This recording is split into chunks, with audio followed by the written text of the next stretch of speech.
Eco Tejas world class electric bike అతి తక్కువ ధరలోనే.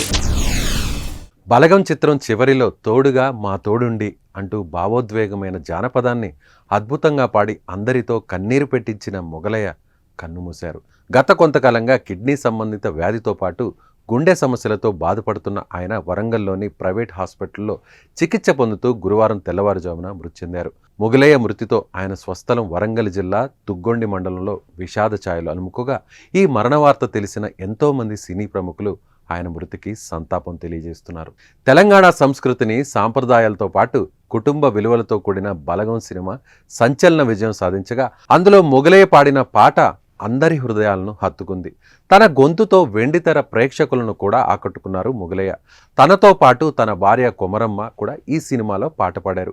ఈ పాటను అద్భుతంగా ఆలపించడమే కాకుండా నటించారు కూడా. తమ గాత్రం అభినయంతో అందరినీ కన్నీళ్లు పెట్టించిన ఆ దంపతులు నిజ జీవితంలో ఎన్నో ఇబ్బందులు ఎదుర్కొన్నారు. మొగలయ్య దంపతులు బుర్రకథలు చెప్పుకుంటూ జీవితం సాగిస్తున్నారు. అలా వచ్చిన సంపాదనతో కడుపు నింపుకుంటున్నారు.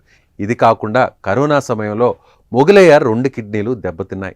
క్రమం తప్పకుండా డయాలసిస్ చేయించుకోవాల్సిన పరిస్థితి ఆయనది. మొగలయ్య పరిస్థితిని బలగం సినిమా సమయంలో తెలుసుకున్న దర్శకుడు వేణు ఎన్నోసార్లు మొగలయ్య చికిత్స కోసం ఆర్థిక సాయం అందించారు.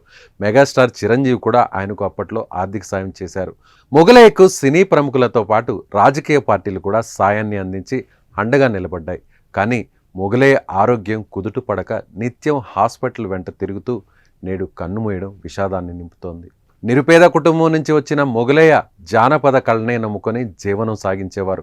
ఆయనకు ఒక కుమారుడు ఉన్నారు. మొగలయ్య కుమారుడు సుదర్శన్ ప్రస్తుతం స్టీల్ సామాన్లు అమ్ముకుంటూ జీవనం సాగిస్తున్నాడు. మొగలయ్య మృతి తెలంగాణ జానపద రంగానికి తీరని లోటు.